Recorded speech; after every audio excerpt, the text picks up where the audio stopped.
Hi friends, welcome back to selvampoultrfarm channel. நம்ம இன்னைக்கு புதிதாக பிராய்லர் கோழி பண்ணை அமைப்பதற்கான செலவுகளை பற்றி தான் இந்த ஒரு வீடியோ நம்ம தெளிவான முறையில் பார்க்க போகிறோம். நம்ம ஆல்ரெடி வீடியோ போட்டிருப்போம் கோழி பண்ணை அமைப்பதற்காக. அது பார்த்தீங்கன்னா 1 to 4 பார்ட் இருக்கும். இது பார்த்தீங்கன்னா பார்ட் 5. அது மட்டும் இல்லாமல் இது பவுண்ட்ரி ஃபார்மில் ஃபைனல் ஸ்டேஜ்னே சொல்லலாம். நம்ம இந்த கோழி பண்ணை அமைப்பதற்கான செலவு பார்ட் 5ல் எதை பற்றி பார்க்க போகிறோம் அப்படின்னா, நம்மளுக்கு அவுட்டரில் பயன்படுத்தக்கூடிய டேங்க்கு, பைப் லைன், ப்ளஸ் நம்ம உள்ளே பயன்படுத்தக்கூடிய நிப்பிள், ஃபாகர், அது மட்டும் இல்லாமல் கேஸ் ப்ரூடிங், இதெல்லாம் நம்ம டோட்டலாக பார்க்க போகிறோம். இது மட்டும் இல்லாமல் நம்ம டோட்டலாக 6000 ஸ்கொயர் ஃபீட்டுக்கு நம்ம கார்பெண்டருக்காக நம்ம ஸ்கொயர் ஃபீட்டுக்கு எவ்வளோ கொடுத்துருன்னு சொல்லி அதையும் எக்ஸ்பிளைன் பண்ண போகிறேன். வாங்க இந்த வீடியோவில் எல்லாமே தெளிவான முறையில் பார்க்கலாம். இந்த ஒரு வீடியோக்குள்ளே போகிறதுக்கு முன்னாடி நம்மளோட சேனலுக்கு புதிதாக வரக்கூடிய நண்பர்கள் நீங்களாக இருந்தீங்கன்னா தொடர்ந்து நம்மளோட சேனலுக்கு சப்போர்ட் பண்ணுங்கள். வீடியோவை லாஸ்ட் வரைக்கும் ஸ்கிப் பண்ணாமல் பாருங்கள். வாங்க இப்போ வீடியோக்குள்ளே போகலாம்.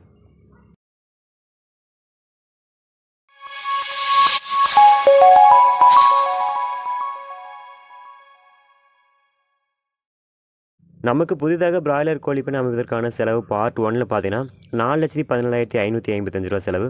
அடுத்து பார்ட் 2ல் 4,30,327 ரூபா. அடுத்து பார்ட் 3 இதில் பார்த்தீங்கன்னா 2,17,447 ரூபா. அடுத்தது நம்மளுக்கு பார்ட் 4. இந்த பார்ட் 4ல் பார்த்தீங்கன்னா 93,643 ரூபா.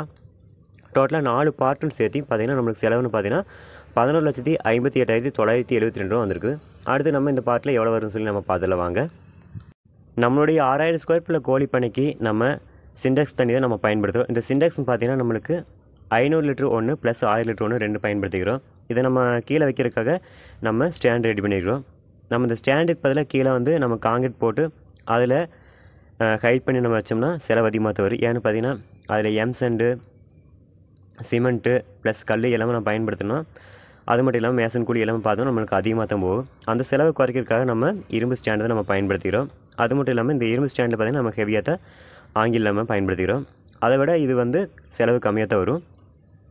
நம்ம இந்த ஸ்டாண்ட் ரெடி பண்ணுறதுக்காக டோட்டல் மெட்டீரியல்னு பார்த்தீங்கன்னா நம்ம 20,000 ரூபாய்க்கு எடுத்துக்கிறோம். அடுத்தது இந்த 500 லிட்டர் 1000 லிட்டர் சிண்டெக்ஸோட ரேட்னு பார்த்தீங்கன்னா நம்மளுக்கு டோட்டலாக 5,550 ரூபா வருது ரெண்டுமே சேர்த்து. இந்த 6000 ஸ்கொயர் ஃபீட்டில் நம்மளுடைய பண்ணையில் outer pipe line, nipple, fogger, gas brooding இது எல்லாமே நம்ம டோட்டலாக மைல் பைப்ஸில் தான் நம்ம எடுத்துருக்குறோம். நம்மளுக்கு அவுட்ரு பைப் லைன், இந்த அவுட்ரு பைப் லைன் பார்த்திங்கன்னா பண்ணையோட மொத்த நீளத்துக்கு நம்ம கொண்டு போய்க்கிறோம். ஏன்னா நம்ம பண்ணையோட பாதி நீளத்துக்கு கொண்டு போயிட்டு அதுலேருந்து நம்ம பாக்ஸ் தனித்தனி வச்சு பிரிப்போம். அப்படி பிடிக்கும்போது நம்மளுக்கு என்ன பிரச்சனை ஏற்படுதுன்னா, நம்மளுக்கு பண்ணை ஒரு இடத்துல மேடாமல் குழியாமல் இருக்கும்போது நம்ம நிப்பிளில் அந்த லெவலுக்கு வந்து கம்மியாக இருக்கும். அதனால் இந்த ஒரு பிரச்சனை ஏற்படாமல் இருக்கிறதுக்காக நம்ம பண்ணையோட மொத்த நீளத்தை கொண்டு போய் நம்ம எட்ஜ் டு எட்ஜ் வந்து பாக்ஸ் வச்சு பிரிச்சுக்கிறோம். அப்படி பிரிக்கும்போது கோழிகளுக்கு வந்து தண்ணி வந்து சரியான முறையில் கிடைக்கும். அடுத்து நம்ம பண்ணைக்குள்ளே பயன்படுத்தக்கூடிய நிப்பிள் லைன் பற்றி பார்த்துடலாம். இந்த நிப்பிள் லைன் எடுத்துகிட்டால் நம்மளுக்கு பண்ணையோட அகலம் 22 அடி. நம்ம இந்த 22 அடிக்கு நம்ம டோட்டலாக 4 லைன் பயன்படுத்திக்கிறோம். இந்த 4 லைனுக்கு நம்ம டோட்டலாக விஞ்ச் சிஸ்டம் தான் பயன்படுத்திக்கிறோம். இந்த விஞ்ச் சிஸ்டம் பார்த்திங்கன்னா நம்மளுக்கு 2 லைனுக்கு ஒரு விஞ்சு. அதனால் ஒரு பண்ணைக்கு 4 லைன்களை 2 விஞ்சு நம்ம பயன்படுத்தி. அடுத்தது நம்மளுக்கு ஃபாகர்.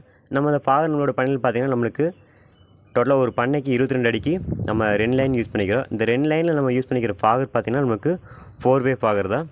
அடுத்து நம்ம இந்த 4-வே ஃபாகருக்கு வந்து நம்ம மோட்ரு வந்து ஆல்ரெடி நம்ம இருந்த மோட்டரையும் நம்ம பயன்படுத்திக்கிறோம், பழைய மோட்டரவே. ஸோ அதனால் இதற்கு நம்மளுக்கு மோட்டர் செலவு இல்லை, நம்மளுக்கு ஃபாகர் செலவு மட்டும்தான். நம்ம டோட்டலாக இப்போது நிப்பிள், ஃபாகர் ரெண்டுக்குமே எவ்வளோ செலவுன்னு சொல்லி நம்ம பார்த்துடலாம். நம்ம நிப்பிளுக்கு செலவுன்னு பார்த்தீங்கன்னா 1,09,984 ரூபா. அடுத்து ஃபாகர் பார்த்தீங்கன்னா 18,779 ரூபா. இது ரெண்டுமே சேர்த்து நம்மளுக்கு 1,28,763 ரூபா செலவு வந்திருக்கு நம்மளோட 6000 ஸ்கொயர் ஃபீட்டுக்கு. அடுத்து நம்ம கேஸ் ப்ரூடிங் பற்றி பார்த்துலாம். நம்மளது 5,700 ஸ்கொயர் ஃபீட்டில் நம்மளுக்கு பழைய பண்ணைக்கு பார்த்தீங்கன்னா நம்ம கறி ப்ரூடிங் தான் யூஸ் பண்ணிக்கிறோம். அதுவே நம்ம இப்போ 6000 ஸ்கொயர் ஃபீட்டுக்கு நம்ம கேஸ் ப்ரூடிங் யூஸ் பண்ண போகிறோம். நம்மளுக்கு பழைய பண்ணையில் நம்ம கறி ப்ரூடிங் யூஸ் பண்ணுறதுனால வேலை இப்போ அதிகமாக இருக்கிறதுனால நம்ம இந்த புது பண்ணையில் இது மாதிரி நம்ம கேஸ் ப்ரூடிங் பயன்படுத்த போகிறோம். அது மட்டும் இல்லாமல் நம்ம இந்த 6000 ஸ்கொயர் ஃபீட்டுக்கு நம்ம கேஸ் ப்ரூடிங்க்கு டோட்டலாக செலவு மட்டும் பார்த்திங்கன்னா 20,468 ரூபா டோட்டல் செலவு வருது. நம்ம பயன்படுத்தக்கூடிய இந்த கேஸ் ப்ரூடிங் பார்த்திங்கன்னா 6000 ஸ்கொயர் ஃபீட்டில் நம்மளுடைய பண்ணைக்கு டோட்டலாக 6 ப்ரூடர் யூஸ் பண்ணிக்கிறோம். 1000 சிக்ஸுக்கு ஒரு ப்ரூடர் மாதிரி நம்ம டோட்டலாக 6 ப்ரூடர் யூஸ் பண்ணிக்கிறோம். இதுவே நம்ம கம்மியாக யூஸ் பண்ணலாம். இன்னும் பெஸ்ட்டு ரிசல்ட் வேணால் நம்மளுக்கு 800 சிக்ஸுக்கு ஒரு ப்ரூடர் யூஸ் பண்ணலாம். இது பார்த்திங்கன்னா நல்லா ஹீட் கிடைக்கும். அடுத்து நம்ம இந்த நிப்பிளுக்கு பயன்படுத்தக்கூடிய மெட்டீரியலோட ரேட் பற்றி பார்த்துடலாம். நம்மளுக்கு டேங்க்லேருந்து நிப்பிளுக்கு வரக்கூடிய பைப் லைனில் பார்த்தீங்கன்னா நம்ம க்ரீன் ஃபில்ட்ரு யூஸ் பண்ணிக்கிறோம். இந்த க்ரீன் ஃபில்ட்ரு எதுக்குன்னு பார்த்தீங்கன்னா, நம்மளுக்கு தண்ணியில் ஏதாவது தூசி இருந்ததுன்னா அது வந்து நிப்பிள் அடிக்காமல் இருக்கிறதுக்காக நம்ம டேங்க் கிட்ட பயன்படுத்திக்கிறோம். இந்த க்ரீன் ஃபில்ட்ரோட ரேட்னு பார்த்தீங்கன்னா நம்மளுக்கு 500 ரூபா. அடுத்து நம்ம விஞ்ச் சிஸ்டம் இன்ஸ்டால் பண்ணிக்கிறோம். இந்த விஞ்சுன்னு பார்த்தீங்கன்னா எதுக்காகனா, நம்மளுக்கு நிப்பிள் மேலத்திற்காக வேலையை பாதியாக குறைக்கிறதுக்காக பயன்படுத்திக்கிறோம். அந்த விஞ்சோட ரேட்னு பார்த்தீங்கன்னா நம்மளுக்கு 2850 ரூபா வருது. அடுத்தது அந்த விஞ்சு நம்ம இன்ஸ்டால் பண்ணுறதுக்காக கீழே பார்த்தீங்கன்னா ஸ்டாண்டு யூஸ் பண்ணிக்கிறோம். இந்த ஸ்டாண்டோட ரேட்னு எடுத்திங்கன்னா 850 ரூபா வருது. அடுத்தது நம்மளுக்கு டேங்க்லேருந்து பாக்ஸுக்கு வந்து நம்மளுக்கு நிப்பிளுக்கு தான் தண்ணி போகும். அந்த இடையில இருக்கிற பாக்ஸ் பார்த்திங்கன்னா 20 லிட்ரு சப் டேங்க்கு. இது பார்த்திங்கன்னா நிப்பிள் பாக்ஸ்னு சொல்லுவோம். இதோட ரேட்னு எடுத்துகிட்டிங்கன்னா நம்மளுக்கு 425 ரூபா. அடுத்து பாக்ஸோட ஸ்டாண்டு அது பார்த்திங்கன்னா நம்மளுக்கு 850 ரூபா வருது. அடுத்து நம்ம உள்ளே பயன்படுத்தக்கூடிய நிப்பிள், இந்த நிப்பிள்னு பார்த்திங்கன்னா நம்மளுக்கு மைல் பைப்ஸில் நம்ம பயன்படுத்திக்கிறோம். அந்த நிப்பிளோட ரேட்னு பார்த்திங்கன்னா நம்மளுக்கு 16 ரூபா வருது. அடுத்து நம்ம நிப்பிளுக்கு ப்ளஸ்ஸு விஞ்சோட ஸ்டாண்டுக்கும் இடையில நம்மளுக்கு அந்த பிக் வீல் வரும். அந்த வீலோட ரேட்னு பார்த்திங்கன்னா நம்மளுக்கு 215 ஒரு வீலோட. கேஸ் ப்ரூட்ரு, இந்த கேஸ் ப்ரூடரோட ரேட்னு பார்த்திங்கன்னா 2250 ரூபா. அடுத்து நம்மளுக்கு இந்த 4வேவோட ஃபாகர் பார்த்திங்கன்னா ஒரு ஃபாகரோட ரேட் பார்த்திங்கன்னா 100 ரூபா. அடுத்து நம்மளோட பண்ணையில் பயன்படுத்தக்கூடிய ஃபீடு கப் பற்றி பார்த்துடலாம். நம்ம ஃபீடு கப் எடுத்துகிட்டா நம்ம பயன்படுத்தக்கூடியது டுமால் கம்பெனி தான். ஏன்னு பார்த்திங்கன்னா நம்ம பழைய பண்ணைகளும் சரி, இப்போ இருக்கக்கூடிய பண்ணைகளும் சரி, இது ரெண்டுலேயுமே நம்ம டுமால் தான் பயன்படுத்துகிறோம். ஏன்னா இதோட குவாலிட்டி வந்து கொஞ்சம் தெளிவான முறையில் உள்ளதுனால நம்ம இதை பயன்படுத்திக்கிறோம். இப்போ நம்ம 6000 ஸ்கொயர் ஃபீட் பார்த்திங்கன்னா நம்மளுக்கு 8 கிலோ ஃபீடு கப் பார்த்திங்கன்னா நம்மளுக்கு 120 கப்பு நம்ம பயன்படுத்திக்கிறோம். இதோட ரேட்னு எடுத்துகிட்டா நம்மளுக்கு 276 ரூபா வருது. அடுத்தது நம்மளுக்கு டர்போ கப்பு. இது பார்த்திங்கன்னா நம்ம 6000 ஸ்கொயர் ஃபீட்டுக்கு நம்மளுக்கு டோட்டலாக 60 கப்பு நம்ம பயன்படுத்திக்கிறோம். இதோட கப்போட ரேட்னு பார்த்தோம்னா 142 ரூபா. நம்மளுக்கு 8 கிலோ ஃபீடு கப் பார்த்திங்கன்னா நம்மளுக்கு 120 பயன்படுத்தலை. அதோட ரேட் பார்த்திங்கன்னா நம்மளுக்கு 44,286 ரூபா வருது. அடுத்து நம்மளுக்கு டர்போ கப்பு. இந்த டர்போ கப் பார்த்திங்கன்னா நம்மளுக்கு டோட்டலாக 60 கப் பயன்படுத்திக்கிறோம். இதோட ரேட் எடுத்துகிட்டா நம்மளுக்கு டோட்டலாக 8571 ரூபா வருது. இப்போது ரெண்டோட ரேட்னு சேர்த்து பார்த்திங்கன்னா நம்ம டோட்டலாக 59,200 வருது. டோட்டலாக இது ஜிஎஸ்டி. அடுத்தது நம்ம 6000 ஸ்கொயர் ஃபீட்டில் கோழி பண்ணைக்கு நம்ம கார்பெண்டரோட ஒர்க்கு ப்ளஸ்ஸு என்ன ரேட்டுன்னு சொல்லி நம்ம பார்த்துடலாம்.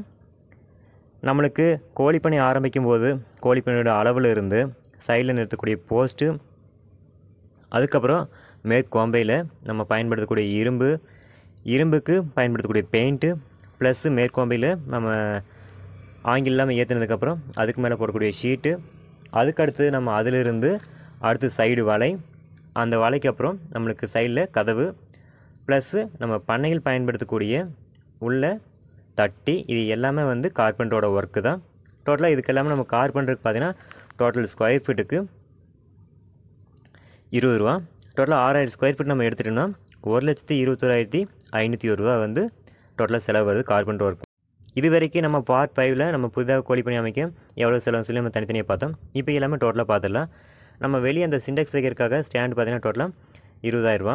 அடுத்து அந்த சிண்டெக்ஸோட ரேட்னு பார்த்திங்கன்னா அதுக்கு செலவு பண்ணினது 5,550 ரூபா. அடுத்து நிப்பிள் ப்ளஸ் ஃபாகருக்காக நம்ம செலவு பண்ண அமௌண்ட் பார்த்திங்கன்னா 1,28,763 ரூபா.